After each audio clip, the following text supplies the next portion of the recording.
Hello. 4 days gone, and the more Tottenham don't talk about it, the more the media do talk about it. So every YouTuber, every newspaper, every uh, online magazine or TV show, sports um, commentators, they're all voicing their opinion on the Antonio Conte rant. And why not? It's big news. I've done it myself. I put a video myself. What's interesting though about it, I think it's very split overall. I've had a lot of fans very positive about my take on what Antonio Conte said and supportive of Antonio Conte saying what he said, saying that it's what we've all been saying as fans. Equally, there's been an awful lot of people calling out that actually Antonio Conte has a lot to answer for. He is to blame for a lot of this stuff. He's not, innocent, which I think is fair comment. But then from the media point of view, certainly ex-players and stuff, a lot of them are talking about the effect on the players, what they want and what they're doing. Apparently contacting Maurizio Pochettino and saying, we want you back. And talking to Levy and saying, well, we want him out. For me, if that's true, and I don't necessarily believe any of that old nonsense, but if that was true, what that says to me is they've kind of made his point for him that these are weak-minded individuals who can't take criticism and can't take responsibility for their own actions and their own performances. I think what Conte was trying to say in the press conference, whilst really frustrated after throwing away a game that should have been wrapped up, was that you're all looking at me, you're all blaming me as the manager, but when are these other people going to take responsibility? I'm not on the pitch playing the game. These guys are. But because of the mentality of the club, of never winning anything and never really wanting to get anywhere, all we ever want to do is get to top four, which is a trophy, then it's always going to stay the same. So if by backing that up, by going behind his back and saying we want Poch back or we want this and we want that, it kind of just proves the point really that these are overpaid prima donnas. So I don't subscribe too much to that. I think it's probably just paper talk and all the rest of it. The fact that Harry Kane's been pulled from doing press conference kind of says a little bit, because obviously he would be goaded into giving an opinion and saying what he needed to say about the whole thing. And I think Harry's smarter than that to know that he don't really want to get pulled into it and say something he don't necessarily want to say. So I think it makes sense for him not to do that. And the players have been fairly quiet about it. I think the other thing that's really interesting is that everybody's saying that his position is untenable. He's got to go, and he's got to go now. And we're all kind of waiting for that decision to be made, for that to come out, and for Daniel Levy to make the announcement. And I don't necessarily think that that's a given, that it has to. That might be a bit controversial. I'm not saying it won't happen. I'm not saying it shouldn't happen. But what I'm saying is it doesn't have to happen. So Antonio Conte was asked questions at a press conference and he gave his honest feeling in a point of frustration about how he's feeling. And we see it week in and week out for people, for fans, on podcasts and stuff, venting those frustrations. So as a person who is responsible, to a certain extent, you're kind of thinking, well, that's probably why he's done what he's done, because he feels the frustration the same way the fans feel the frustration and the stress of it all,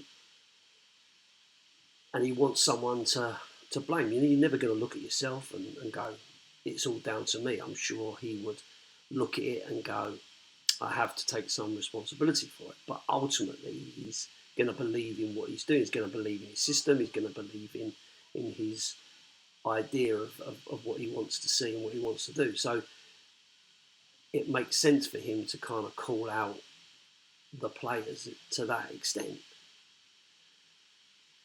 So it's quite interesting that people are saying he's got to go and all of it. I still think that there is a potential that he could stay, certainly till the end of the season. I think the decision to go will be at the end of the season, and anyway, I think that was on the cards, and I think he's probably thinking he's got nothing to lose. But I don't necessarily think that he has to walk away right at this minute. I don't think the club really have to do that, and if that avoided them paying out a load of compensation, they probably would, knowing Daniel Levy. But I guess the question is, how would they manage that? How would they manage that situation of him saying what he said and still being in charge? And I think it'll be the key really is, how would the players react to that? How should they react to that? Because I think if that was me, and I've been told that I've not been performing in my job before, so how do you react to that? So with regards to Conte's responsibility on all this, which has been flagged quite a bit by people, he picks the players, he picks the formation, he does the tactics and so on.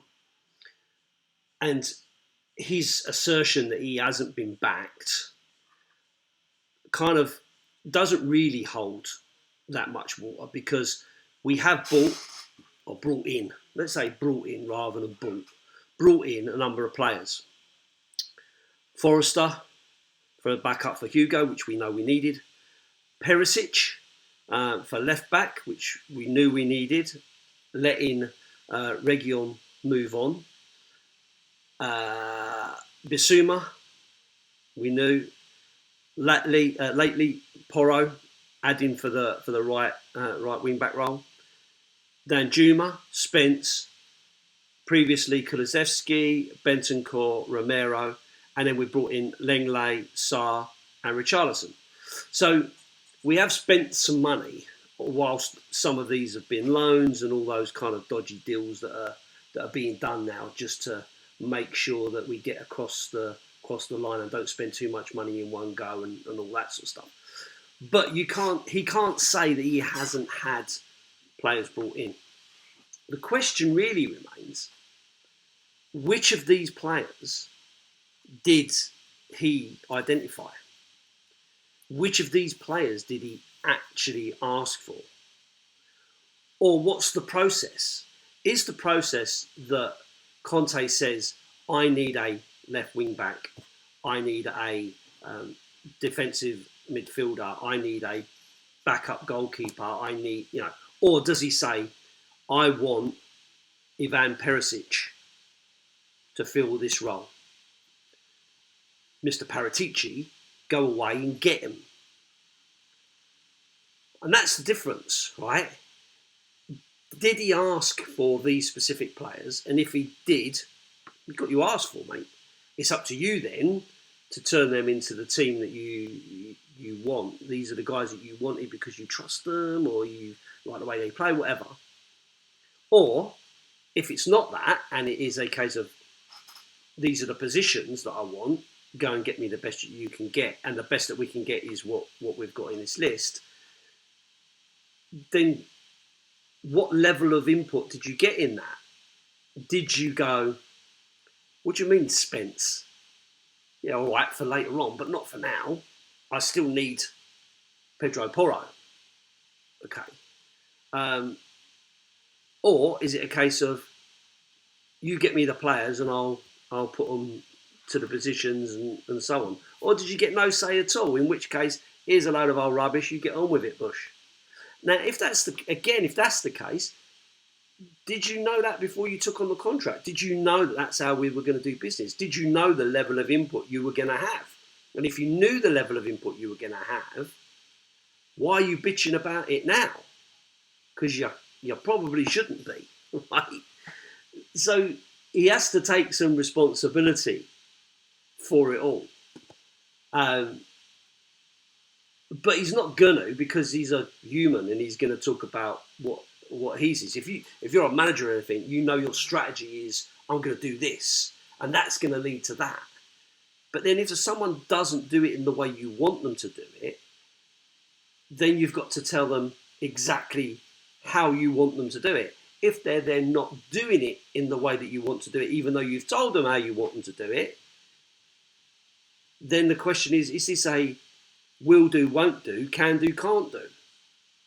Because then the question is, are the players not performing because they can't do it, or are they playing because they won't do it?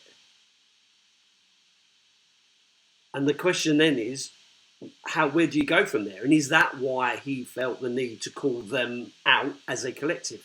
Now, people are going, he's called out the whole team. Surely, you can't call out Forrester for that game because he played very well. Or you can't call out Kane because he's always been a club man. Listen, I was at the game and there was an opportunity for Harry Kane to pass the ball, which would have led to a goal for like 99%. And he decided to take a shot on, which went flying over the bar. Was that selfish? Yeah. Was that stupid? Yeah. But is it just a decision? Is it just a bad decision? So the point I'm making is that everybody does need to take some responsibility. Conte needs to take responsibility, yes. But the whole club has to take the responsibility. And that's what he's trying to call out. And I guess as well, he was kind of calling out the media for constantly saying, do you think because you've been off, it's caused a problem at the club? Do you think because you're not as vocal as you were because you've been ill, that it's causing a problem?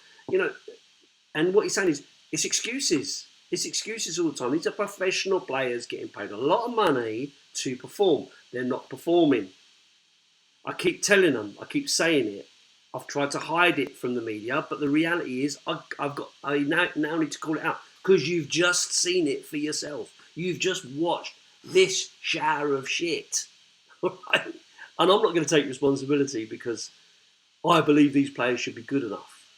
I believe that when I change a player in centre midfield, he should be able to head the ball out of the danger zone. And I believe that these players should be good enough to hold a lead against a team that's bottom of the league that can't buy a win, right?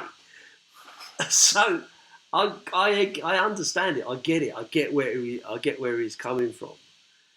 But my point again in this video is about everyone's saying he has to go, and he probably should. But I don't think he has to go.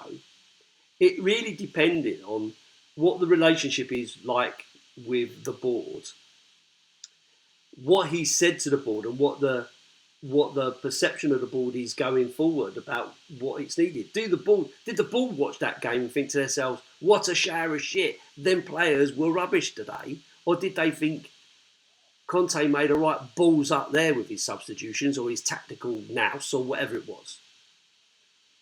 Because if they're sacking him just because their feelings are hurt, oh, bless them.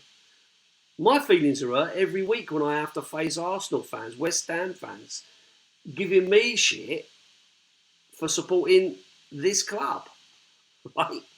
And the players' feelings hurt. Oh, bless them. Oh, I feel so, oh, mate, how terrible is that for you? Going back to your mansion, putting your feet up, playing your PlayStation all day, to be upset that someone said something about your performance. Hello? Wake up. Everyone can be critical, and it's how you deal with that criticism. One of my bosses once said to me that you haven't covered yourself in glory, Lee. This last period where I was doing them a favour, I didn't do very well. And you know what I thought? You know what I said to myself? You, I'll show you. I'll show you what I can do. I'll put that confidence back in that I do a good job. I didn't go, oh, I'm so upset. You can't say that to me. That's really disappointing. I didn't do that. I got on with it. I pulled my big girl pants up and got on with it. And here we are 2 years later, and I'm still working. I'm still working for the same company and getting decent reviews on the work that I do. So my point is this: stop bitching about it. Pull your pants up, get on with it, and let's see where we go from there. And I don't believe that Conte has to go for that to happen. It's a wake-up call for them. Now, it probably wouldn't have happened had Conte not already decided he's going to leave at the end of the season anyway. Because those sorts of things would generally be done in private and all the rest of it. So I think he's probably going anyway. But if there is conversations about a new longer-term contract, and the club still feel that he is the man that's going to deliver success and silverware and all the rest of it, then they have to back their manager, because players shouldn't be bigger than the club. We saw the same thing with Ronaldo and Man United. Look how they've been moved on since Ronaldo left, because the situation had become toxic. It was the same with Pogba when he was there with Mourinho. It became toxic. They moved Mourinho on. Pogba then remained toxic and caused problems with the next managers. The players should not be bigger than the manager in the club. And I guess that's where I'm coming from with it all. And we can debate this. We can debate this forever. But for me, I still stand by the fact I think Conte was right to call it out. Probably not the best thing in public like that, because it just brings it all to the fore. But me, as a fan, I found it refreshing to actually hear his frustration and his upset about it. And it's not the first time we've heard it. We heard it with, dare I say it, Sherwood. You know, we heard it with Pochettino. We heard it with Mourinho. We've heard all this before. It's not new news.